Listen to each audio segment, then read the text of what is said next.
Hello students, welcome to online classes. Hope you all are safe. Let me start the lecture. Today we are going to talk about Vachikarana concept in Ayurveda. It is the 10th topic of your paper 2 syllabus Kai Chikitsa. First of all, what is the importance of note Vachikarana? In today's scenario, there is significant decline in sperm count and volume of semen in qualitatively and as well as quantitatively, which affecting the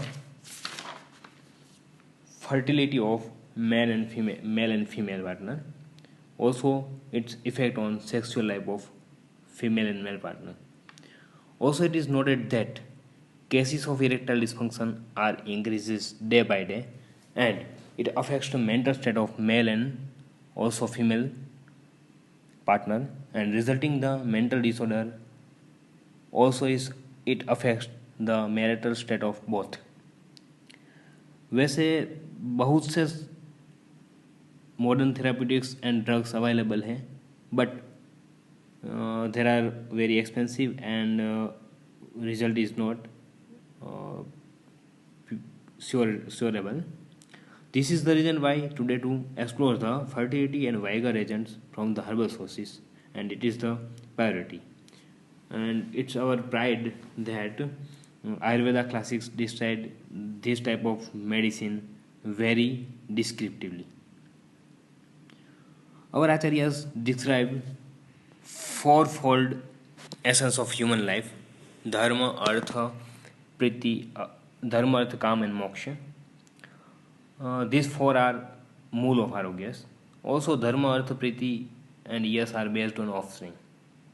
Also, Acharya told that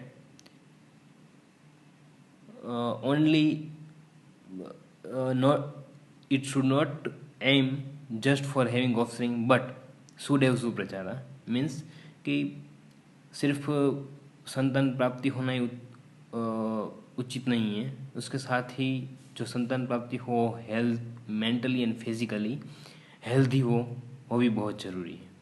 this is the aim of वाजीकरणा medicines. Acharyas described definition of Vachikarana. Acharya Charak mainly described on the basis of sexual act, and Acharya Susrut mainly described on the basis of Sukra and its purity or treatment aspect. Vachikarana is one of the branch of Ayurveda which deal with the preservation and amplification of sexual potency of a healthy man and conception of healthy progeny, as well as management of defective semen, disturbed sexual potency, and spermatogenesis, along with treatment of semen-related disorder in men.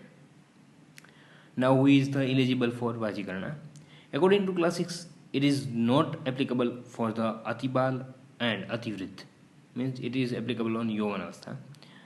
Also, it is preferable for the consumed by जितेंद्रिय और आत्मवान पुरुष. ये इसके पीछे यही reason है कि जो वाजिकरण ड्रग एडमिनिस्ट्रेशन होती है उसके पहले पूरे बॉडी का प्योरीफिकेशन मानी पंचकर्म होना बहुत ज़रूरी है, जो कि एक जितेंद्रिय और आत्मवान पुरुष ही वो पंचकर्म में होने वाली सारी परहेजों को फॉलो कर सकता है. Also, who have sexual weakness and also who have desire for the healthy child, they eligible for the Vachikarana drug administration.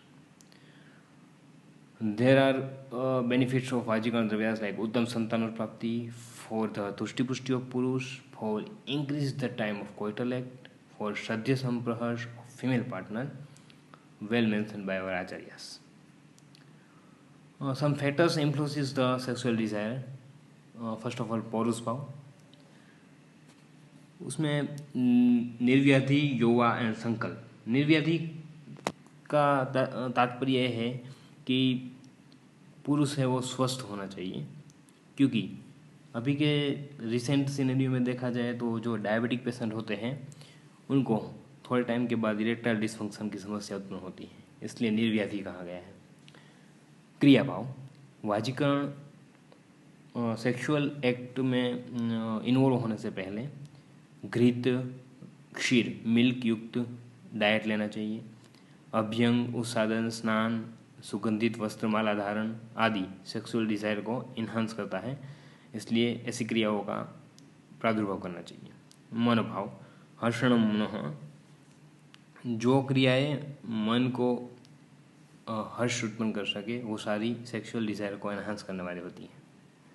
ऋतुभाव, आचार्य ने पर्टिकुलर ऋतु में फ्रीक्वेंसी ऑफ कोइटल एक्ट का वर्णन किया है। जैसे ग्रीष्म ऋतु में टेम्परेचर हॉट होता है और सूटेबल नहीं होती है, सो 15 दिन में एक बार सेक्सुअल कोइटल एक्ट करना चाहिए। वसंत एवं शरद ऋतु में बैलेंस्ड एटमोसफियर होता है, सो 3 डेज में एक बार। और शिशिर और हेमंत ऋतु में कोल्ड एटमोसफियर होता है, तो as per wish coital act frequency करनी चाहिए। स्त्री भाव, ये बहुत इंपॉर्टेंट है। आयुर्वेदा में स्त्री को वाजीकरण में श्रेष्ठ माना गया है, क्योंकि स्त्री आश्रित इंद्रियार्थ होते हैं। इंद्रियार्थ मानी शब्द, स्पर्श, रूप, रस, गंध। शब्द तो फीमेल का जो बोलने की हाव भाव है और जो स्वर है वो अट्रैक्टिव होता है। स्पर्श, male attraction, opposite sex attraction. रूप, नेचुरली मेल से फीमेल ज़्यादा अट्रैक्टिव होती है। गंध, मेल के लिए प्लीजेंट स्मेल नेचुरली फीमेल में होती है। ऑल्सो स्त्री में प्रीति विशेष होती है पुरुषों को, और स्त्री की प्रतिष्ठा समाज में भी ज़्यादा दी गई है। जैसे पुराणों में और शास्त्रों में कहा गया है, यत्र नार्यस्तु पूज्यन्ते रमन्ते तत्र देवताः, मीन्स के नारी का सम्मान जहाँ होता है वहाँ पे देवताओं का अधिवास होता है, इसलिए वाजीकरण में स्त्री को श्रेष्ठ कहा गया है। वाजीकरण ड्रग्स की प्रॉपर्टी आचार्य ने डिस्क्राइब की है। द्रव्यास दैट हैव प्रॉपर्टीज ऑफ मधुर, स्निग्ध, जीवनीय, बृहण, गुरु and pleasant the mind is the वाजीकरण द्रव्यास।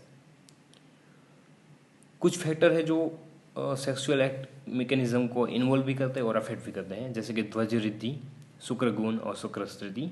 ध्वज रिद्धि, adequate erection and its retention responsible for